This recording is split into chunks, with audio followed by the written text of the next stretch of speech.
कैसे आप सब? बढ़िया।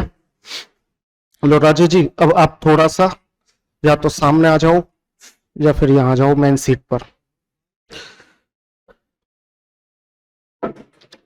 बढ़िया हो, आगे आ जाओ यार।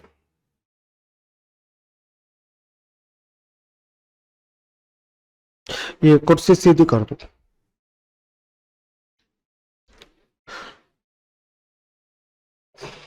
क्या नाम है आपका?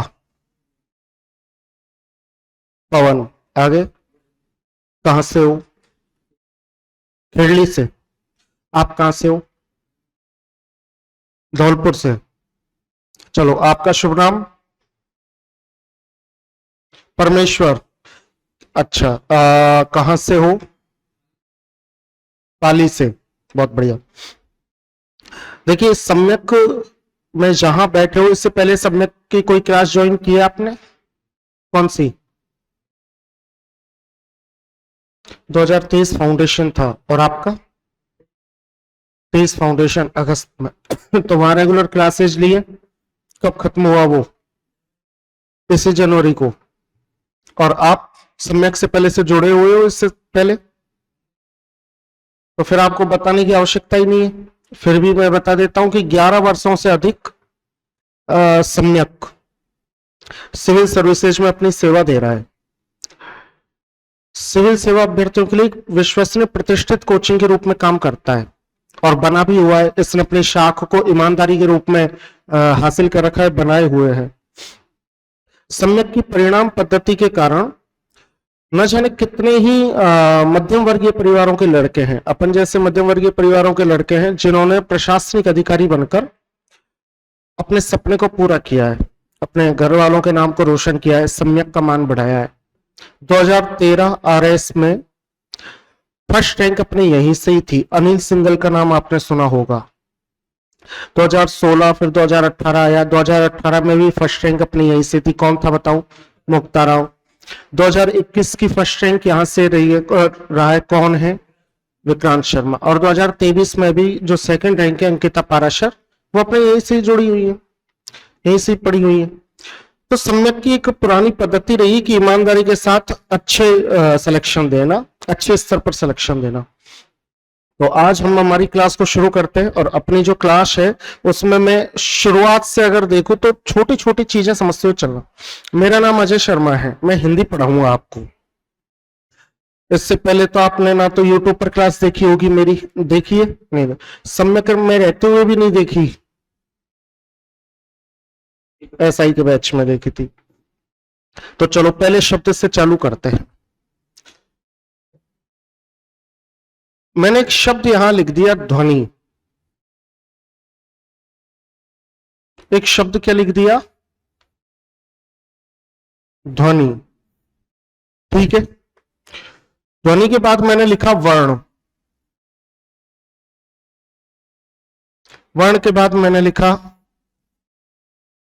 अक्षर। फिर लिखा मैंने शब्द।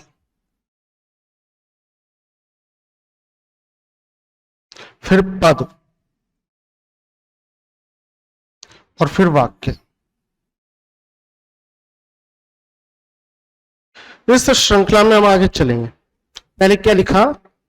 फिर वर्ण, फिर अक्षर, फिर शब्द, फिर पद और फिर वाक्य। ठीक है। आप मुझे ये बताओ, ध्वनि के बारे में आप क्या जानते हो? ध्वनि के बारे में क्या जानते हो? ध्वनि के बारे में आप क्या जानते हो? आप बताओ भैया, ध्वनि के बारे में क्या जानते हो?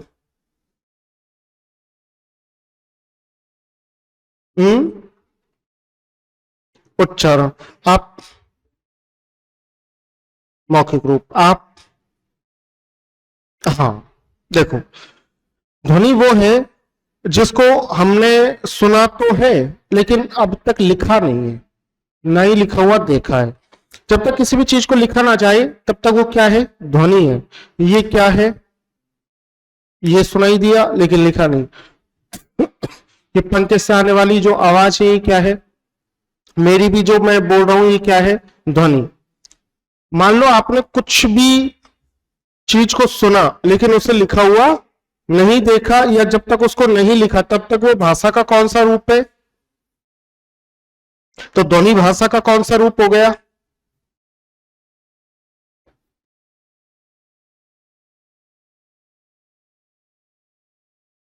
कौन सा रूप हो गया भाई? मौखिक रूप। भाषा की सबसे छोटी इकाई है।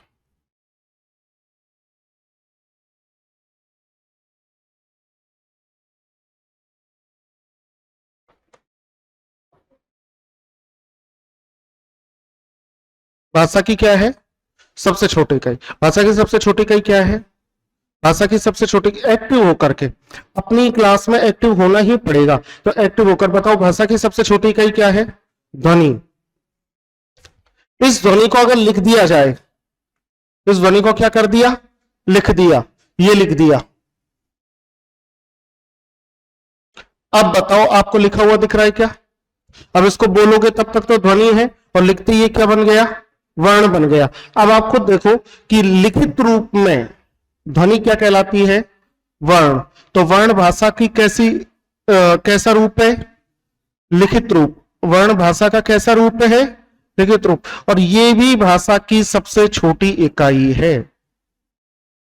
भाषा की सबसे छोटी इकाई।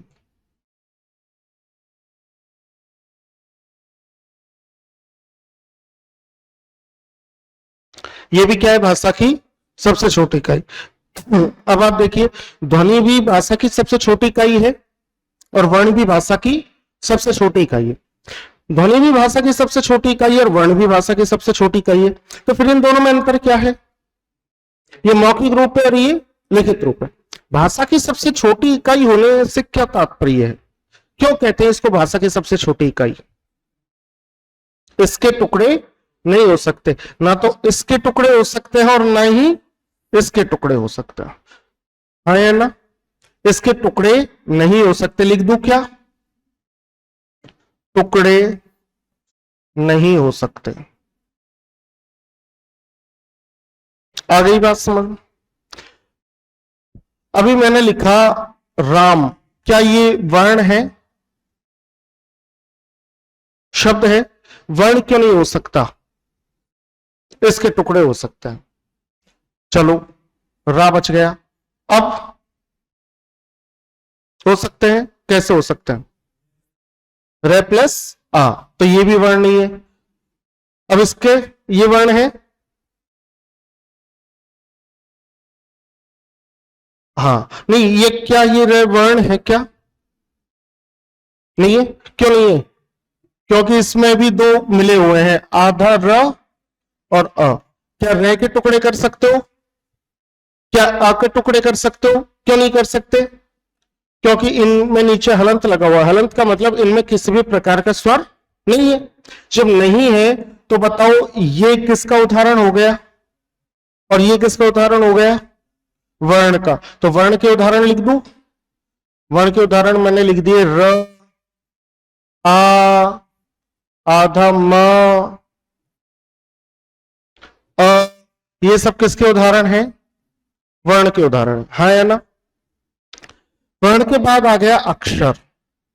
वर्ण के बाद क्या आया? अक्षर। अक्षर के साथ क्या है वो समझो। अक्षर के साथ क्या है? अक्षर के साथ कलेश ये है कि अक्षर वर्ण में स्वर जोड़ने पर बनता है।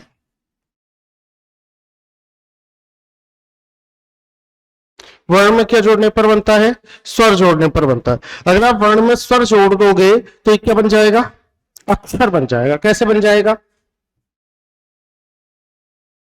ये आधा रहे है और इसमें अ जोड़ने पर ये क्या बन गया? र। अब क्या ये र जो आपको दिख रहा है ये ध्वनि है क्या? क्यों नहीं है? ये ध्वनि क्यों नहीं है?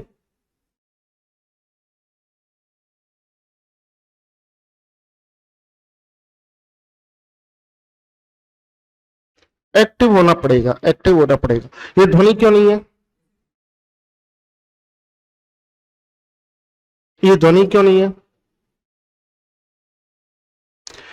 ध्वनि इसलिए नहीं है क्योंकि आपको लिखा हुआ दिख रहा है। और ध्वनि को लिखा नहीं जाता। जैसे ही ध्वनि को लिखा हुआ देखा और वो वर्ण बन जाएगा, ध्वनि नहीं रहेगी। जैसे ही हमने ध्वनि को कैसे देखा, लिखा हुआ, फिर क्या वो ध्वनि रहेगी? नहीं, वो क्या बन जाएगा? वर्ण बन जाएगा। तो अब बताओ, ये ध्वनि है या वर्ण है या अक्षर है? ध्वनि क्यों नहीं है?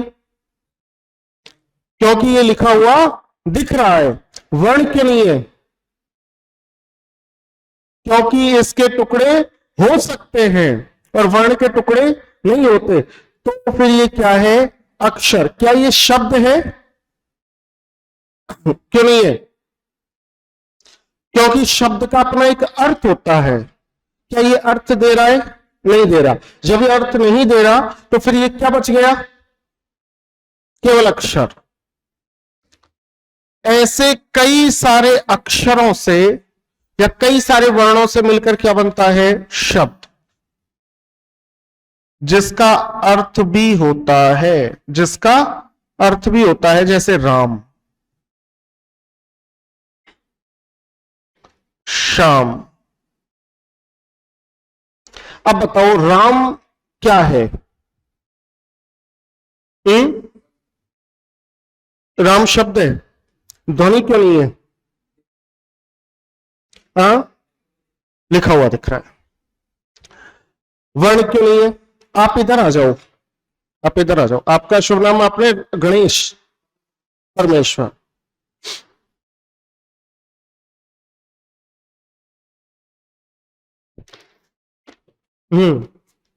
बताइए कि राम जो है वो वर्ण क्यों नहीं है?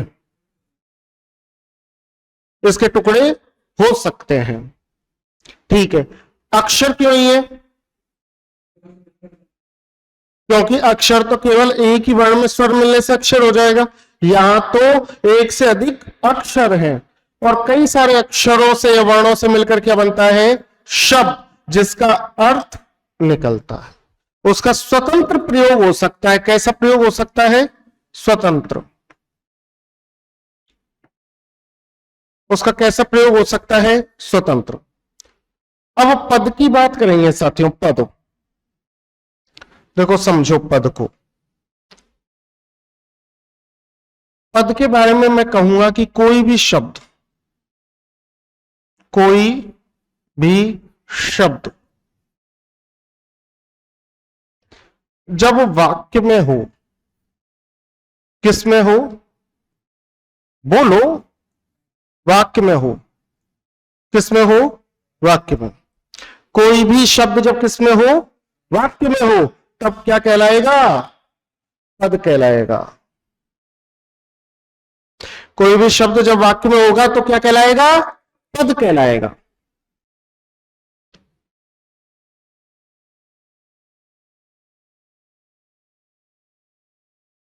राम अच्छा है, इस वाक्य में राम क्या है? शब्द है या पद है? पद है। क्यों है पद? वाक्य में प्रयोग है। और अकेला राम क्या है? शब्द। और वाक्य क्या होता है? कई शब्दों से मिलकर वाक्य बनता है। और वाक्य बनने के बाद वो शब्द पद कहलाते हैं, क्योंकि वो वाक्य में आ जाते हैं। तो वाक्य क्या है? कई शब्दों से मिलकर क्या बनता है? वाक्य। लेकिन वो कैसा होना चाहिए? सार्थक। कैसा होना चाहिए?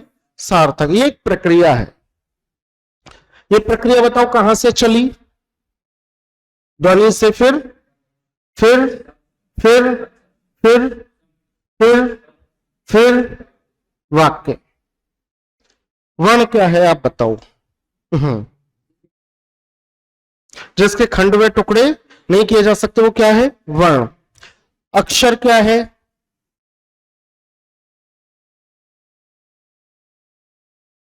टुकड़े तो शब्द के भी हो सकते हैं, वाक्य के भी हो सकते हैं। फिर अक्षर को कैसे परिभाषित करोगे? टुकड़े तो वाक्य के भी हो जाएंगे, शब्द के भी हो जाएंगे। ये परिभाषा तो आपकी ठीक नहीं है।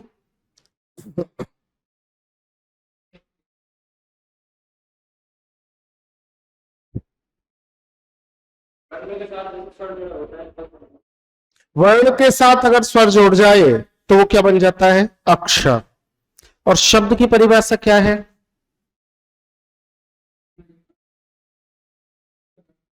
और स्वतंत्र रूप से प्रयोग में हो सके। यहां तक चीजें समझ में आ गई? लिखो।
जल्दी जल्दी जल्दी।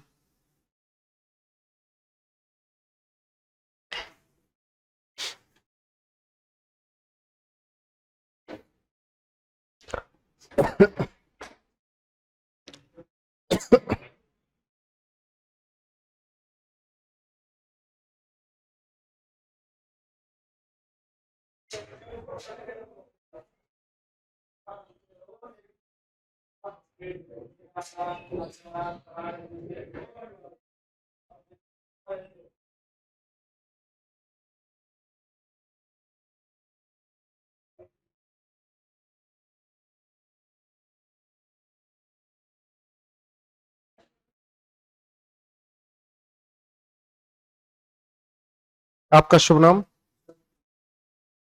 अरे वाह यार, शाहरुख खान। कहां से हो? तो सम्यक से इससे पहले जुड़े हुए हो आप? विद्याश्री वाले बैच में हो? और आप दोनों विद्याश्री से हो? बहुत बढ़िया। आप इसके बाद से लिखना शुरू करना अभी, है ना? इसको मैं लास्ट में जाते समय बता। आपका शुभ नाम? कहां से? यही सम्यक से, है ना? विद्याश्री से, ठीक है। तो आप पांचों सम्यक से ही हो फिर अभी?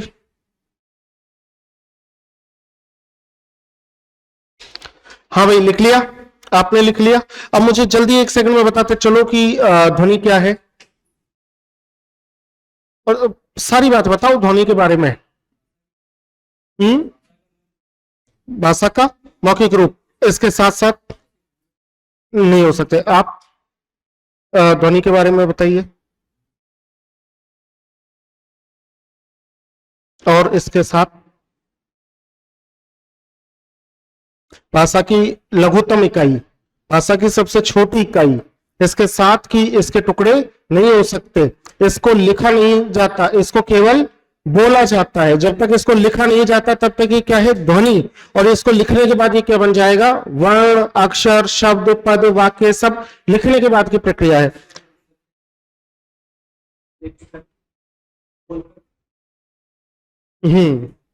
हाँ, विचारों का आदान प्रदान करना भाषा की परिभाषा है, ध्वनि की नहीं।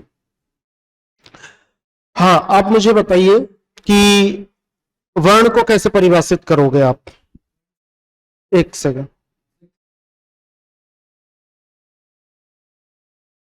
लिखित इकाई है जिसके टुकड़े नहीं किया जा सकते। अक्षर के बारे में क्या जानते हो आप? अक्षर के बारे में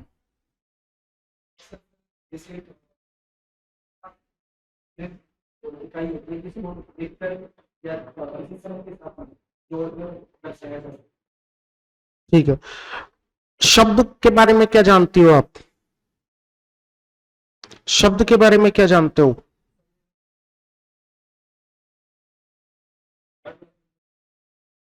अक्षरों से मिलकर नहीं बना होता, अक्षरों से मिलकर बना होता है। ठीक है, अब देखिए आगे चलते हैं। यहां से सब मेरे साथ एक साथ जुड़ जाइए, क्योंकि सब कोई आगे नहीं कोई पीछे नहीं। मैंने यहां लिखे वर्ण, क्या लिख दिए? वर्ण। और ये वर्ण मैं किसके अनुसार बात कर रहा हूं? हिंदी वर्णमाला की। हिंदी जो वर्णमाला है, उस हिंदी वर्णमाला में कितने वर्ण हैं? अंग्रेजी की वर्णमाला में कितने वर्ण हैं? हाँ, अगर उसमें 26 है तो हिंदी में कितने हैं? अच्छा, बिल्कुल। तुम बताओ भाई। 52 है। आप बताओ। लिखने पर तो ध्यान देते रहना, बाद में पहले यहां ध्यान दो। आप बताओ कितने हैं? 52। जैसे 26 अंग्रेजी में है, उसी प्रकार इसमें है 53। कितने हैं? 53। ध्यान से समझना। हाँ, 53 वर्ण। कुल कितने हैं? 53। बोलो मेरे साथ, कुल कितने हैं? 53। पहले थे 52, और दिसंबर 2024 के बाद, कब के बाद? दिसंबर 2024 के बाद एक और शामिल हो गया, और उसको कहा विशिष्ट वर्ण। क्या कह दिया? विशिष्ट वर्ण। विशिष्ट वर्ण। और जब इसको विशिष्ट वर्ण कहा, ये कैसा दिखता है? ऐसा। इसको, हाँ, हड़प। इसको देखते हुए कुल कितने हो गए? 53। कुल कितने हो गए? 53। यहां तक किसी को कोई समस्या? तो हिंदी वर्णमाला में वर्णों की संख्या, अंग्रेजी वर्णमाला में वर्णों की संख्या 26, और हिंदी वर्णमाला में वर्णों की संख्या 53। इन 53 वर्णों को देखो कितने भागों में बांटा। इन 53 वर्णों को बांटा साथियों 6 भागों में। कितने भागों में? 6 भागों में। कितने वर्णों में बांट दिया? 6 भागों में। इस 6 को कैसे लिखोगे? 6 6 या 6 है? एक एक चीज समझते हो चलो, क्योंकि आपको वहां लिखना है, बोलना नहीं है।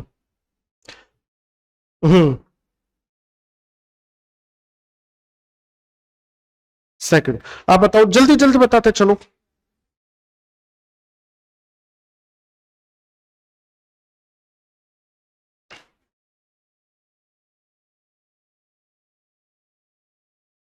पास से समझ लो इस बात को।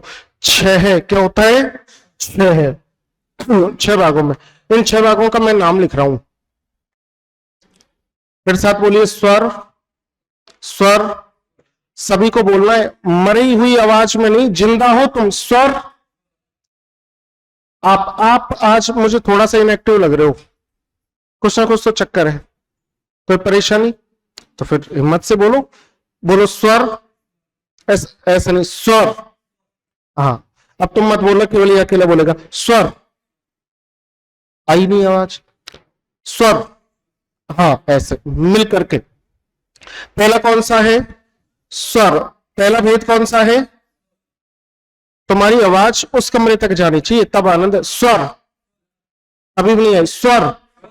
स्वर किसी भी चीज को बोल करके याद किया जाता है, जब तक हम उसको बार बार नहीं बोलते वो याद नहीं हो सकती। तो पहला कौन सा है? स्वर।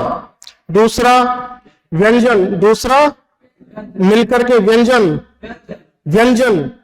तीसरा है अयोगवाह। तीसरा कौन सा है? अयोगवाह। तीसरा कौन सा है? अयोगवाह। अब बताओ तीन कौन कौन से हो गए? स्वर, व्यंजन, अयोगवाह। स्वर, व्यंजन, अयोगवाह। होठ नहीं हिलाने, बोलना है। स्वर, व्यंजन, अयोगवाह। स्वर, व्यंजन, अयोगवाह। चौथा कौन सा है? चौथा है संयुक्त स्वर। कौन से हैं? संयुक्त स्वर कौन सा? संयुक्त स्वर, सॉरी संयुक्त वर्ण आप कह सकते हो। संयुक्त वर्ण कौन सा हो गया? संयुक्त वर्ण। पांचवा कौन सा हो गया? पांचवा कौन सा हो गया बताओ? उत्क्षिप्त वर्ण। कौन से वर्ण? उत्क्षिप्त। बोलिए उत्क्षिप्त, उत्क्षिप्त, उत्क्षिप्त। हाँ अब बोलो, 10 बार बोलो इसको। बोलते रहो, बोलते रहो, बोलते रहो। खुद को कॉलेज का विद्यार्थी मानोगे फेल हो जाओगे, स्कूल का ही विद्यार्थी मानो, स्कूल के ही बराबर नॉलेज है अभी अपन को। उत्क्षिप्त, उत्क्षिप्त, उत्क्षिप्त, उत्क्षिप्त, उत्क्षिप्त, उत्क्षिप्त, उत्क्षिप्त, उत्क्षिप्त। और छठा है विशिष्ट वर्ण। कौन सा है? विशिष्ट वर्ण। कौन सा वर्ण? विशिष्ट वर्ण। अरे बोलो विशिष्ट वर्ण। पहला, दूसरा, तीसरा, चौथा, पांचवा, छठा। पहला कौन सा है? दूसरा, तीसरा, चौथा, पांचवा, छठा। स्वरों की संख्या, स्वरों की संख्या 11। स्वरों की संख्या 11। व्यंजनों की संख्या, व्यंजनों की संख्या 33। व्यंजनों की संख्या 33। अयोगवाह की संख्या 2। अयोगवाह कितने? 2। संयुक्त अक्षर कितने? 4। संयुक्त अक्षर 4। उत्क्षिप्त वर्ण कितने? 2। उत्क्षिप्त कितने हैं? 2। और विशिष्ट कितना है? 1। गिनो इन सबको।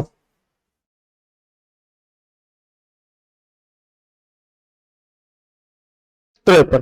टोटल कितने हो गए? टोटल हो गए 53। बिना देखे लिखो,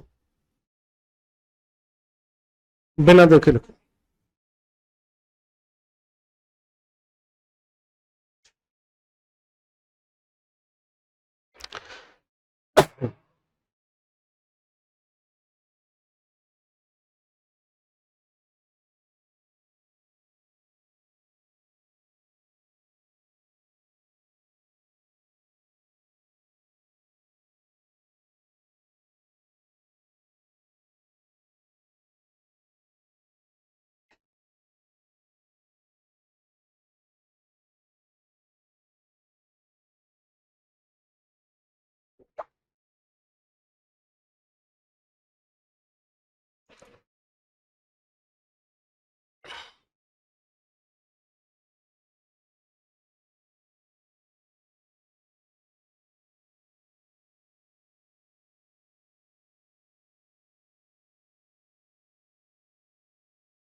लिख लिया?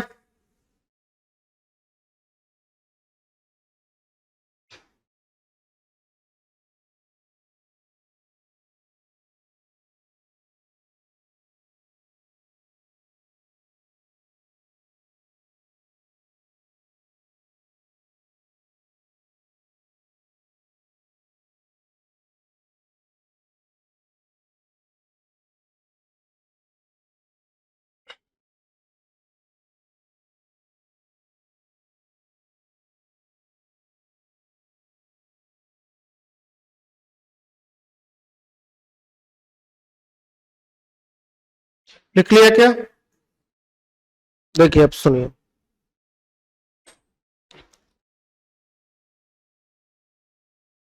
सबसे पहले हम किस पर चलते हैं? स्वर पर। किस पर चलेंगे? स्वर। ऐसे मरी हुई आवाज नहीं। मैं जब तुम्हारी उम्र में था गुंजायमान कर देता था पूरा भवन, और तुम स्वर, स्वर, स्वर। क्या है? स्वर या स्वर? स्वर। अब बताओ स्वर शब्द में क्या सर है क्या?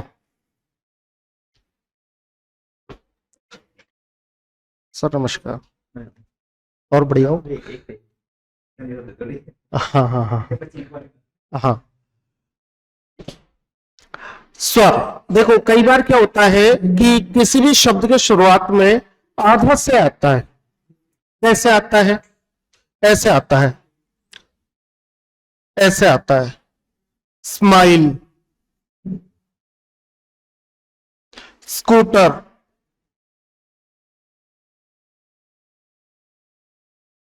Smart, school. अब हम इसको क्या बोलते हैं? क्या बोलते हैं? Smile, scooter, school. गलत है, बिल्कुल गलत है। क्यों गलत है? क्योंकि शुरू में अगर आप इसको इस बोलोगे तो फिर तो इसमें और इसमें कोई अंतर ही नहीं रहेगा। आप या तो ऐसे लिख लो स्कूल, या फिर ऐसे लिख दो। बोल तो दोनों को एक साथ रहे हो। कई लोग इसको स्कूल बोलते हैं, जो भी बिल्कुल गलत है। तो ना तो स्कूल, ना स्कूल, और ना ही कुछ। तो फिर क्या बोलोगे? जब भी किसी शब्द के शुरुआत में आधा से आता है, कैसा आता है? आधा से, तो फिर आप कैसे बोलोगे? बोलो, cool, cool, cool, smile, smile, smile, scooter, scooter या scooter, scooter, smart, smart, smart. अब बताओ कैसे बोलोगे? अब ये स्वर है, सबर है, या स्वर है? स्वर। क्या है? स्वर। तो स्वरों की संख्या कितनी थी? बताइए, स्वरों की संख्या कितनी थी? 11। स्वरों की संख्या 11। अब स्वरों की संख्या के बारे में बात करेंगे। सबसे पहले मैं हेडिंग जमा देता हूं, स्वर।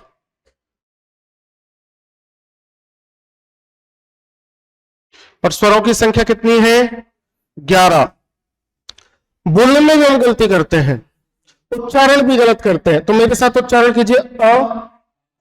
अ, इसको क्या बोलोगे?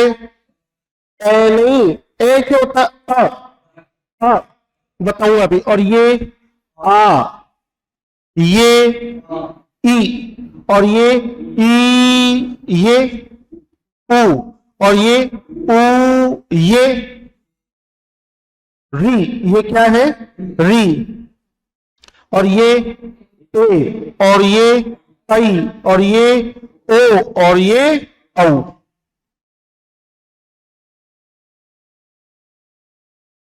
अब सबसे पहले इनको बोलना सीखिए आप। अगर मैं इसकी बात करूं तो ये क्या है? ए या अ? ए नहीं है, ए तो ये रहा, ए डी। इसको बोलोगे तो ए, और इसको बोलोगे तो आ। मेरे साथ बोले, आ आ आ आ आ। कहां बोल रहे हो? मैंने तो यहां हाथ लगा रखा है, तुमने तो एक नहीं लगा रखा है केवल। यहां हाथ लगाने का मतलब ये महसूस करो, ये यहां आ, आ। यानी किस स्वर है ये? आ आ आ, ए आ, ए आ, ए। ये तो कैसे बोलेगा? ए, और ये आ आ आ आ आ आ आ आ। हाँ या ना? ये क्या है? आ। ये क्या है? आ। ये क्या है? ई, ऊ, री। इसको समझे, इसके दो खेल हैं। सबसे पहला खेल तो इसका क्या है साथियों, कि दो प्रकार की री होती है। एक तो है हर्स्व। कौन सी? हर्स्व। बोलो, हर्स्व, हर्स्व, हर्स्व, हर्स्व, हर्स्व, हर्स्व, हर्स्व, हर्स्व, हर्स्व, हर्स्व। और एक होता है दीर्घ। एक क्या होता है? दीर्घ। पहली कौन सी है? हर्ष, और दूसरी कौन सी है? दीर्घ। पहली कौन सी है? हर्ष, और दूसरी दीर्घ। कई विद्वान साथी इसको हिर्स्व लिखते हैं, और हिर्स्व बिल्कुल ही क्या है? गलत है। शुद्ध शब्द क्या है? हर्स्व। हर्ष की री कैसे बनती है, ऐसे किया, ठीक है। इसके बाद ऐसे किया, और फिर अगर आपने एक घुंडी लगाई तो छोटी री, और डबल घुंडी लगाई तो बड़ी री। तो छोटी री कैसे बनेगी, ऐसे, और बड़ी री कैसे बनेगी? क्या हिंदी में बड़ी री है क्या? नहीं है। कहां दिखी आपको? हिंदी में केवल कौन सी री है? हर्षरी है। कौन सी री है? हर्षरी। तो अब बताइए छोटी री कैसे बनाओगे?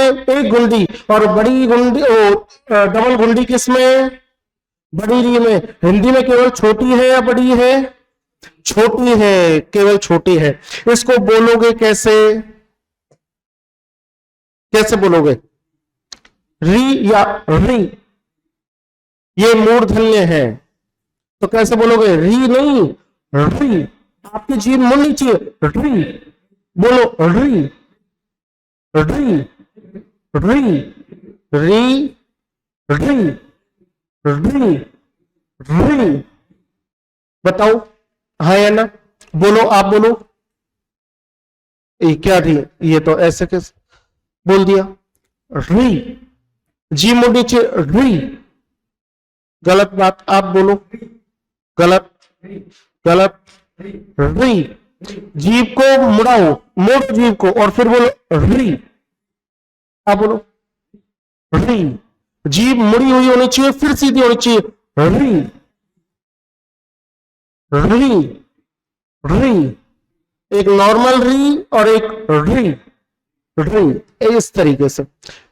अब ये क्या हो गया? ए। ये क्या हो गया? ए, और ये आई, ये ओ, और ये औ। इन दोनों में क्या अंतर है? जब ये अपने मूल रूप में है, जब ये अपने कैसे रूप में है? मूल रूप में, तो इसके ऊपर एक भी मात्रा नहीं है, और इसके ऊपर एक मात्रा है। लेकिन ये जब किसी वर्ण में जोड़ेंगे, तो जिसके ऊपर एक मात्रा नहीं है वो एक मात्रा के रूप में जोड़ता है, और जिसके ऊपर एक मात्रा है वो कितनी मात्रा के रूप में जोड़ेगा? दो मात्रा के रूप में। जिसके ऊपर एक भी मात्रा नहीं है वो कितनी मात्रा के रूप में? एक मात्रा के रूप में। और जिसके ऊपर एक मात्रा है मूल रूप में, वो किसी भी वर्ण में जोड़ने पर कितनी मात्रा में जोड़ेगा? दो मात्राओं में। और ये क्या है? ओ, और ये क्या है? औ।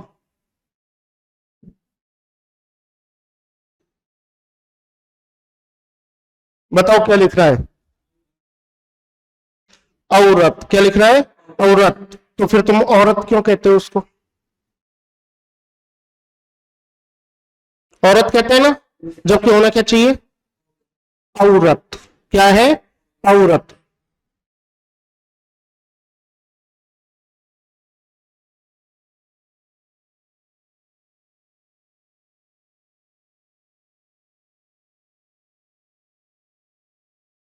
क्या लिखा हुआ है? और हम क्या बोलते हैं? त्योहार। डबल मात्राएं लगाते हैं इसमें, और बोलते सही है, बोलते त्योहार है, और मात्रा कितनी लगाते हैं लिखते समय? दो, जबकि शुद्ध ये है। लिखो बिना देखे, बिना देखे लिखो।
ये आधा है, इसमें या तो आप र जोड़ सकते हो या आप री जोड़ सकते हो। र अगर जोड़ोगे तो ये इस प्रकार से लगेगा,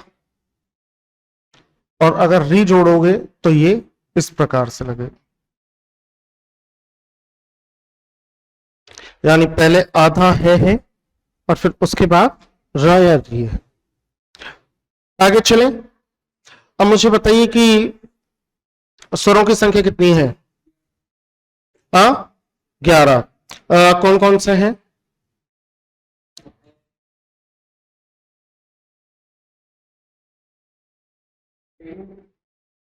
ऊ, रू कहां से आ गया? ऊ, ऊ, री, आओ। अब चलते हैं व्यंजनों पर। किस पर चलेंगे? व्यंजनों पर। देखिए मैंने क्या लिख दिया? व्यंजन। व्यंजनों की संख्या हमने कितनी बताई?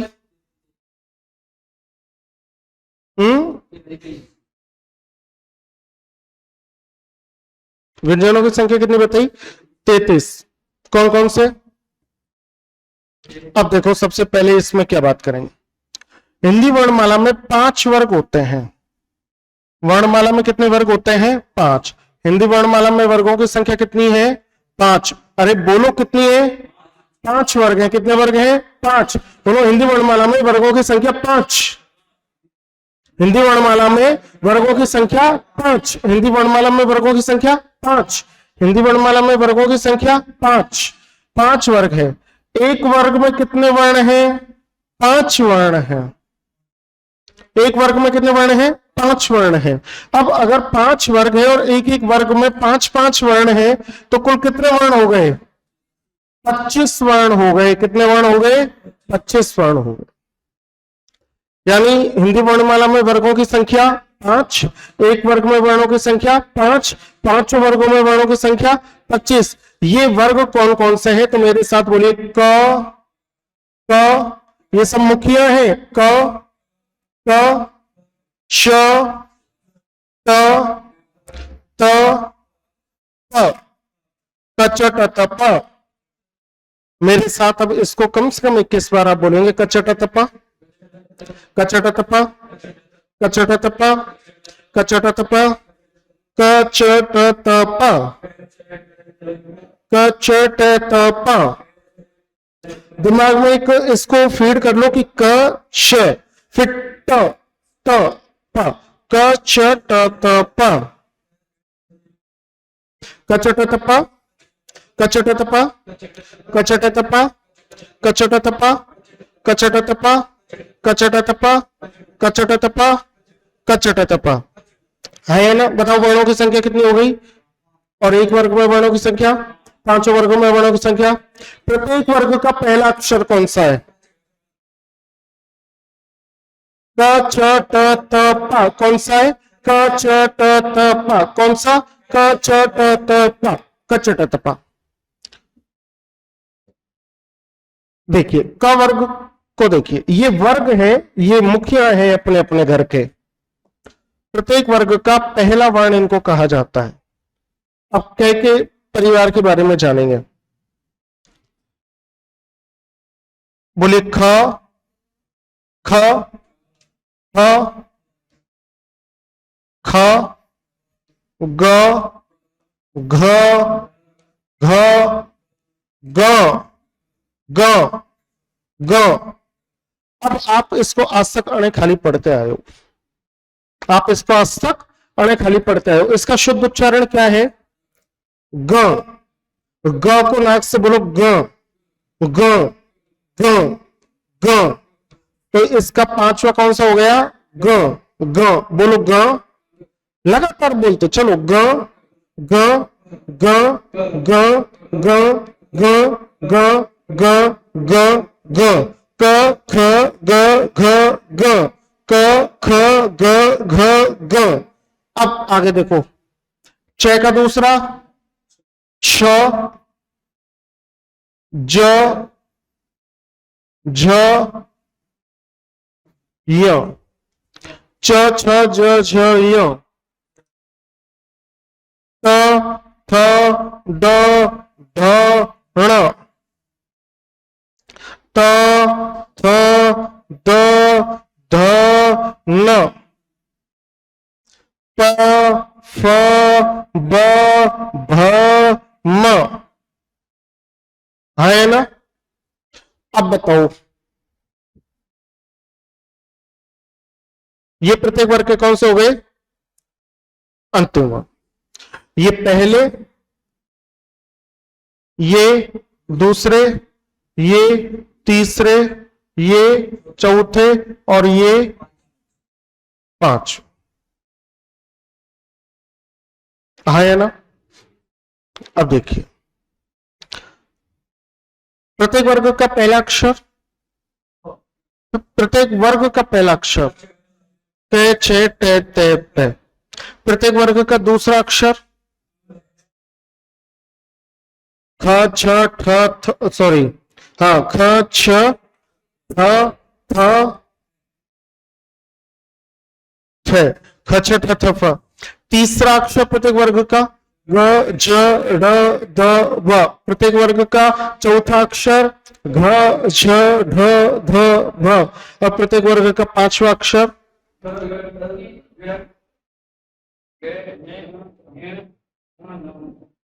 ग य ण न म। आगे यहां तक बात समझ में? बताओ, कोई समस्या? नहीं। प्रत्येक वर्ग, देखो इनका उच्चारण देखो, इसको तो ग को नाक से बोलना है आपको, ये ट्रिक है। ग को नाक से बोलो। कैसे बोलोगे? ग ग ग ग। और इसको य को नाक से बोलो, य को नाक से। ये ट्रिक है। बोलो य को नाक से, य च छ ज झ य। क्या है? च छ ज झ य। क्या है? च छ ज झ य। च छ ज झ य। आगे बात समझ में? अब इसमें समझने वाली और क्या बात है? समझने वाली बात यह है कि प्रत्येक वर्ग के पांचवें अक्षर को, प्रत्येक वर्ग के पांचवें अक्षर को अनुनासिक वर्ण कहा जाता है। कौन सा वर्ण कहा जाता है? कौन सा वर्ण?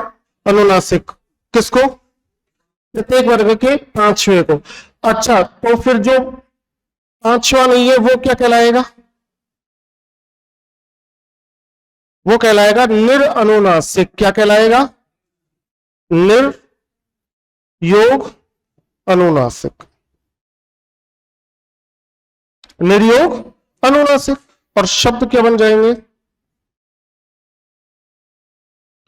निर्नुनासिक। क्या बनेगा? और हम गलती क्या कर देते हैं?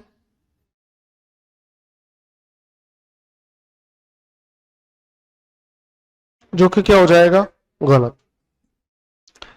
यहां तक चीज समझ में आ गई? लिखो इसको एक बार, बिना देखे लिखना। हाँ हाँ हाँ हाँ हाँ, ये आपने बिल्कुल ठीक कहा। ये अपन इसमें जल्दबाजी में हलंत लगाना भूल गए।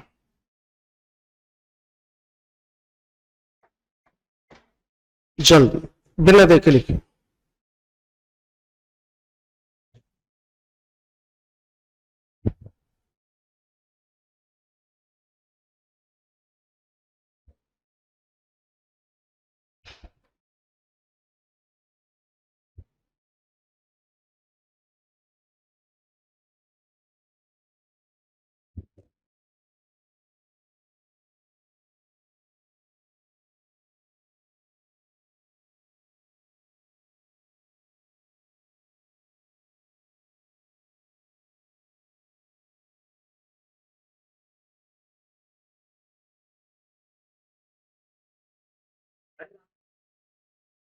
लिख रहे हैं ये अभी, आराम से।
बट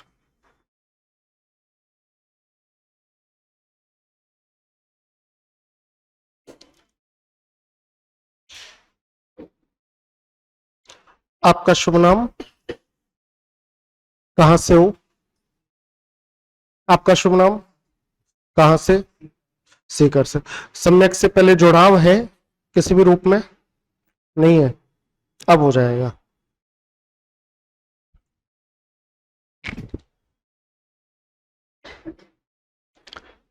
लिख लिया क्या आपने? तो अब मुझे जल्दी से बता दो हमने क्या पढ़ा अभी।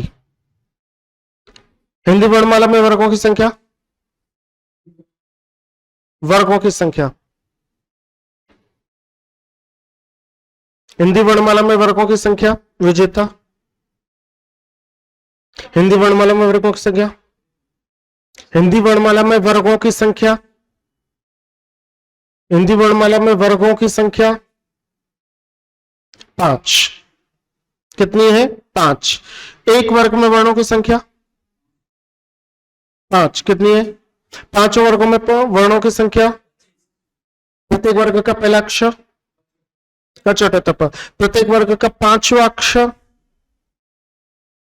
ग, य, ण, न, म। प्रत्येक वर्ग के 5वें अक्षर को क्या कहा जाएगा? निर्नुनासिक। क्या कहा जाएगा? निर्नुनासिक। और बाकी के 20 को क्या कहा जाएगा? सॉरी, प्रत्येक वर्ग के 5वें अक्षर को कहा जाएगा अनुनासिक और बाकी के को क्या कहा जाएगा? निर्नुनासिक। निर्नुनासिक होगा या निरानुनासिक होगा? निर्नुनासिक। अब देखिए यहां ध्यान से समझना, आप इस वर्ण को देख पा रहे हो?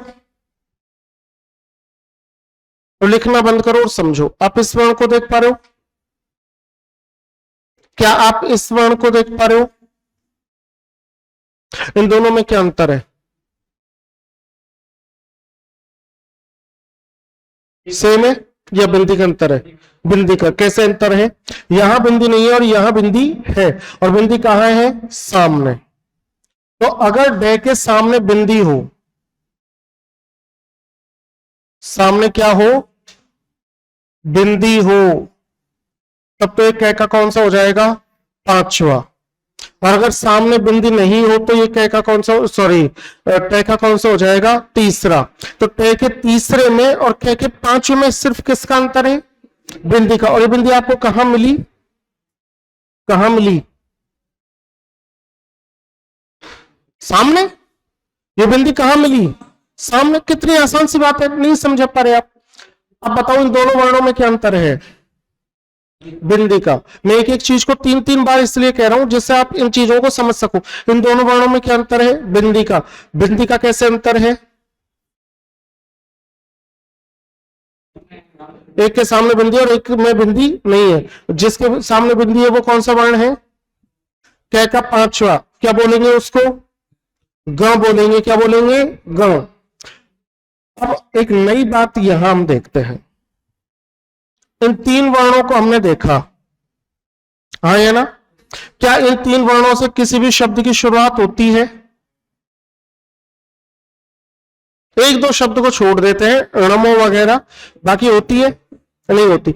इन 3 शब्दों से सामान्य रूप से शब्द की शुरुआत नहीं होती।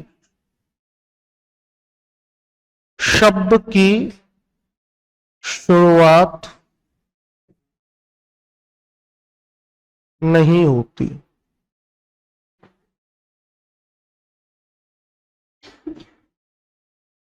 शब्द की शुरुआत नहीं होती, लेकिन इन दोनों से शब्द की शुरुआत होती है, नए शब्द की शुरुआत होती है।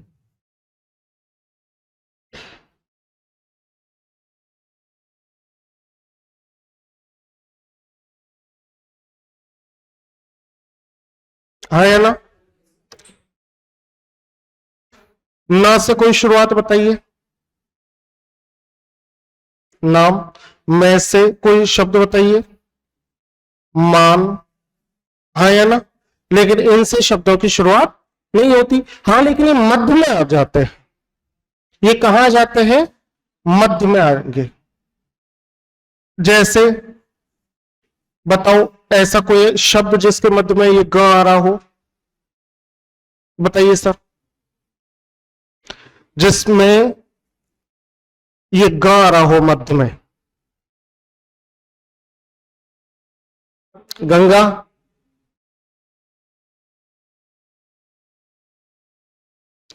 अगला बताओ।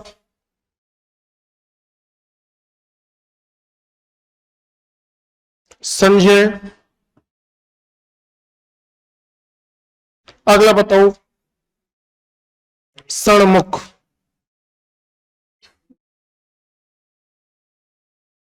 क्लियर? लिखो बिना देखे।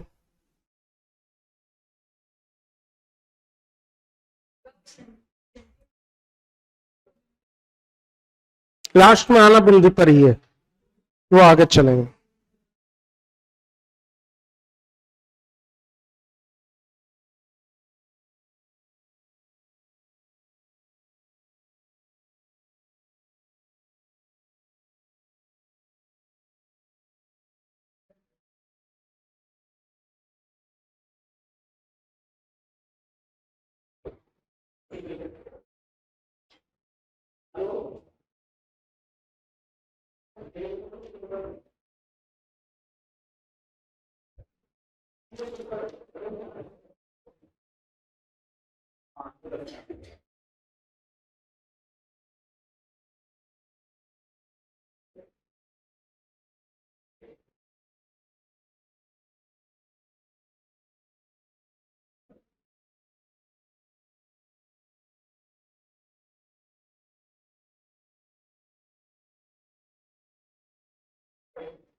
लिख लिया? देखिए,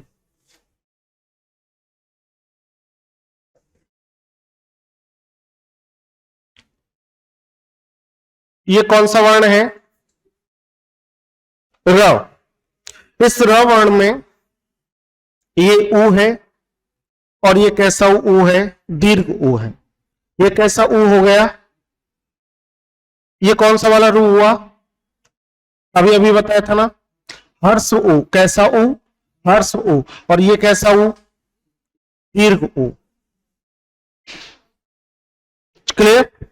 अगर इस र में हर्ष ऊ मिलेगा तो ये कैसा बनेगा?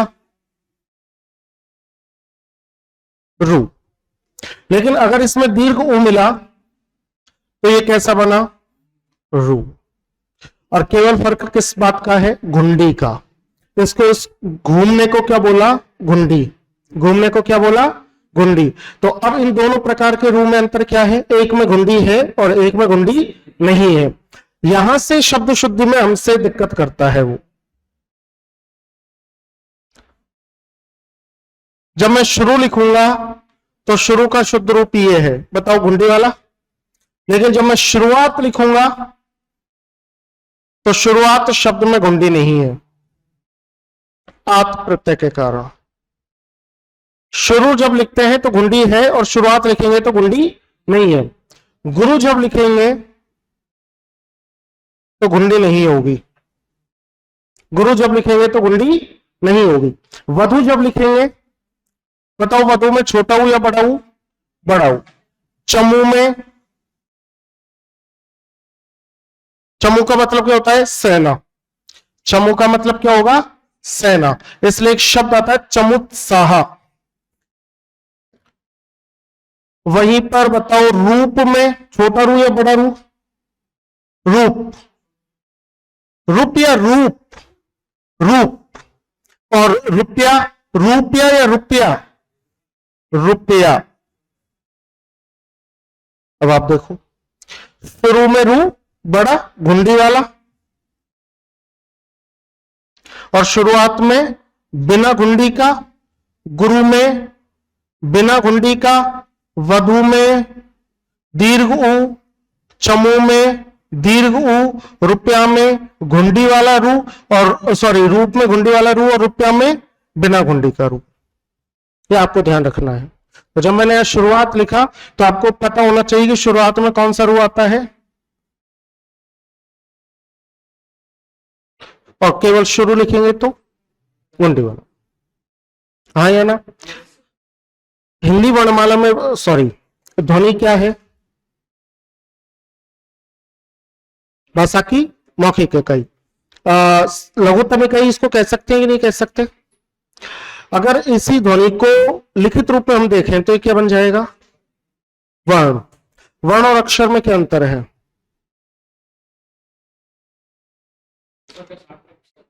अक्षर के आगे की कड़ी क्या है?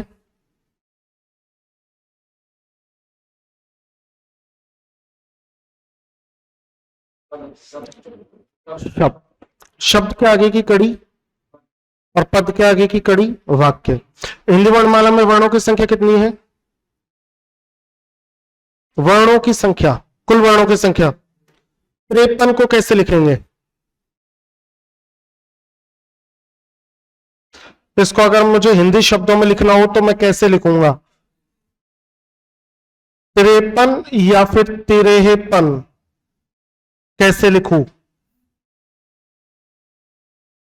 53 या 53? आप बताइए, इन दोनों में से कौन सा ठीक है? आप बताओ देवाशीष, पहला वाला आप बताइए। हाँ भाई पीछे से आप बताइए कौन सा ठीक लग रहा है आपको?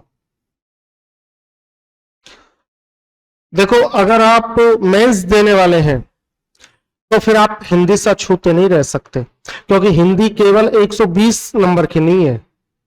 अब जो भी कुछ वहां लिखेंगे वो भी तो हिंदी है, अगर आपका माध्यम हिंदी है। हजारों बारीकियां हैं जिनसे सामने वाला परीक्षक देख करके भांप लेता है कि आप कितने पानी में हैं।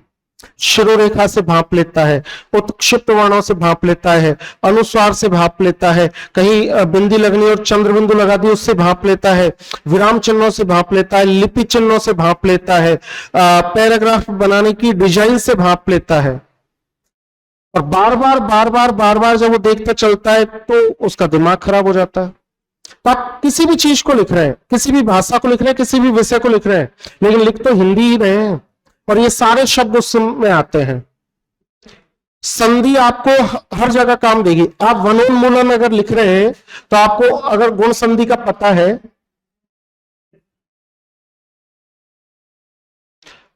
तो आप इसको सही लिख पाओगे, और नहीं पता तो चाहे ज्योग्राफी का ही विषय में आप क्यों नहीं लिख रहे हो, लेकिन शब्द गलत लिखोगे, सामने वाला तो पढ़ा लिखा आदमी है, वो देख लेगा कि इसकी हिंदी कमजोर है, और हिंदी कमजोर है। अगर आप वहां हिंदी कमजोर लिख रहे हो तो जाहिर सी बात है कि हिंदी में तो हिंदी गलत करोगी, सिलेक्शन होगा नहीं। तो हिंदी केवल हिंदी के लिए नहीं है। हिंदी कितने नंबर के लिए है? 720 अंकों के लिए हिंदी है। 720 अंकों के लिए हिंदी है। तो हिंदी पर विशेष ध्यान दीजिए, ना 53 है और ना 53 है। शुद्ध शब्द होता है 53। शुद्ध शब्द क्या होता है? 53। तो हिंदी वर्णमाला में वर्णों की संख्या 53। इन 53 वर्णों को कितने भागों में बांटा? 2, 4, 5, कितने भागों में बांटा? सोचो, 6 भागों में। कितने भागों में बांटा? 6 भागों में। मैंने कहा कि हिंदी वर्णमाला में वर्णों की संख्या 53। इन 53 वर्णों को कितने भागों में बांटा? 6 भागों में। कौन कौन से? स्वर, व्यंजन, अयोगवाह, संयुक्त वर्ण, उत्क्षिप्त और विशिष्ट वर्ण। इसके बाद स्वरों की संख्या 11। पहला स्वर कौन सा है? ए या अ? ए या अ? तो बोल तो तुम गलत रहे हो। ए या अ? इंटरव्यू में जब बैठोगे तो वो जानबूझ करके कोई लिखा हुआ स्लोगन आपसे पढ़वाते हैं जिसमें कोई ऐसा शब्द हो जिसकी शुरुआत आधे से हो रही हो, तो आप उसको कभी स बोलोगे और कभी सु बोलोगे, लेकिन वो मूल रूप से कैसे बोलेगा? शुरुआत में अभी बताया था ना, कैसे बोलेगा? स्कूल या स्कूल, स्कूटर या स्कूटर, स्माइल या स्माइल, स्मार्ट या स्मार्ट, स्मार्ट। उसके बाद व्यंजन में चलते हैं। व्यंजन में वर्गों की संख्या कितनी है? 5। एक वर्ग में वर्णों की संख्या, पांचों वर्गों में वर्णों की संख्या 25। प्रत्येक वर्ग का पहला अक्षर, प्रत्येक वर्ग का पांचवा अक्षर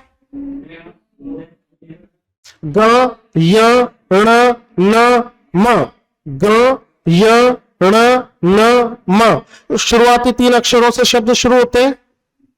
कौन से 3 अक्षरों से? ग य ण। तो फिर किससे होते हैं? न और मैं से। ट वर्ग का जो तीसरा वर्ण है और क वर्ग का जो पांचवा वर्ण है उसमें क्या अंतर है? बिंदी का। बिंदी कहां लगेगी?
ये भ्रम है।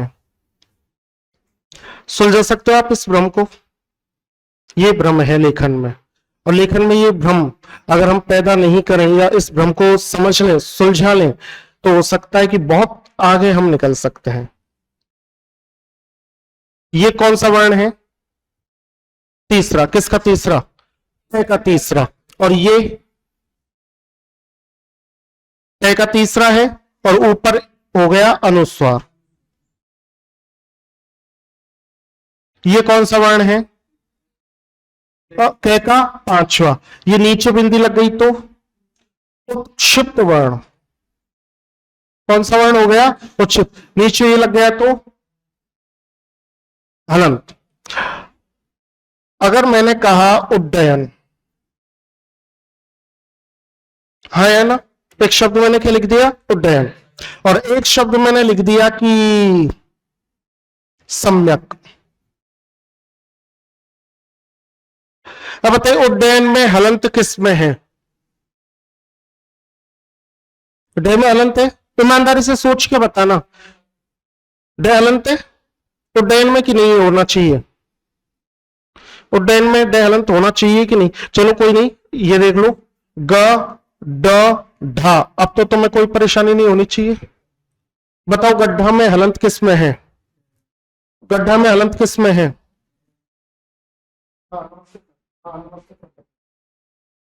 मैं क्लास, हाँ हाँ मैं क्लास में।